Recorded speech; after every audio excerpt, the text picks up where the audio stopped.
This informational video is entirely written from the perspective that I'm sure is shared only by a select few. In the last 8 years, I've been privileged enough to learn that the species commonly referred to as Bigfoot is in fact a legitimate species living in small groups throughout North America.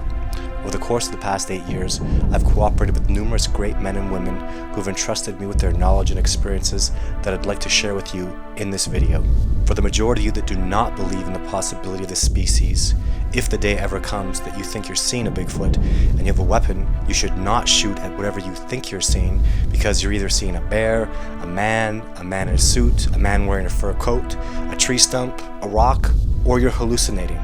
And obviously, under all of the before mentioned circumstances, you should not be shooting at whatever you think you're seeing.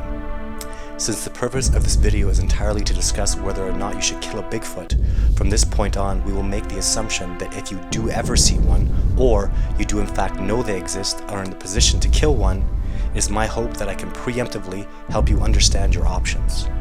After what I've seen over the past few years, it's very clear to me that human beings are on the verge of making this discovery, a discovery that will certainly be considered one of the greatest in recorded history.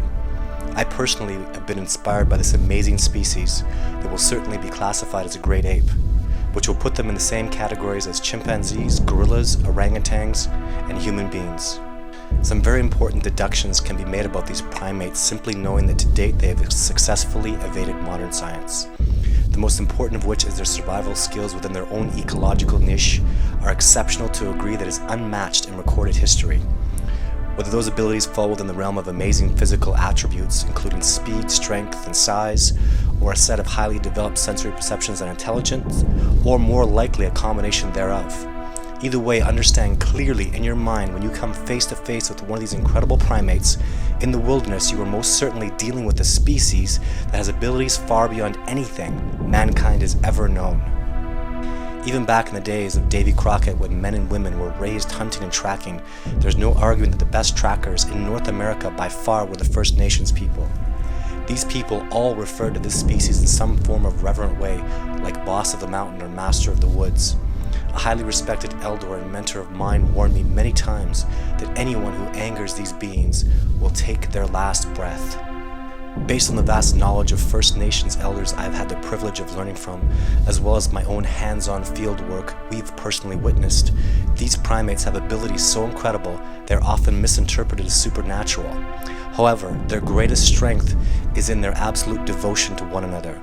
Clearly, based on the sightings and footprints discovered, this primate species is the only other bipedal primate that's ever existed, with the exception of human beings. This species is the most man-like primate on the planet. They survive in the most remote and harsh environments without the use of fire, living in complete equilibrium with nature.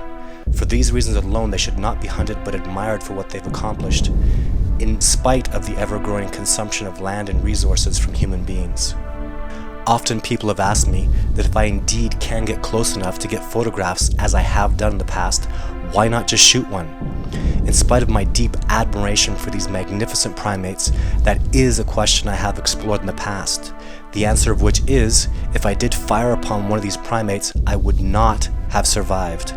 If I would have successfully infiltrated their defensive positions with a group of Navy SEALs and killed one, none of us would have made it out of their habitat alive, never mind with a dead specimen.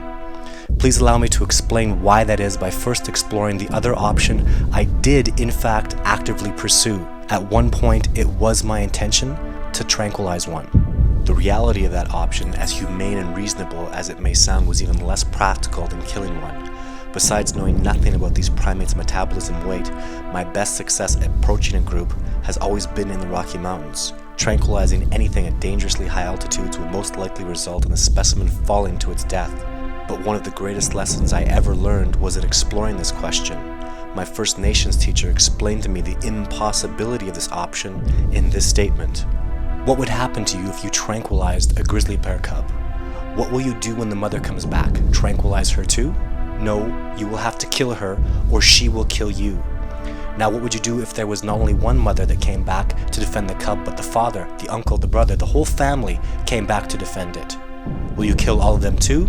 So tell me how you will survive this circumstance when your adversary is more intelligent than the great bear, more strategic than the great bear, maintains high ground, throws boulders, and has 100 other advantages over the great bear. You don't need to tell me, I will tell you. Anger the master of the woods and you will take your last breath. Obviously, the outcome would be the same in the case of killing one. The truth is, all animals can understand intent. If human beings attempt to kill and hunt them, they will continue to evade us. But if we take the time to study and understand these magnificent primates, perhaps one day soon my species, the masters of civilization, can find a way to harmoniously coexist with this species, the master of the woods. Thanks to all the great people from the past and present that are ethically working towards this discovery, I believe that day is coming soon. Thank you for taking the time to listen to my video, and I wish you the greatest success in all of your endeavors.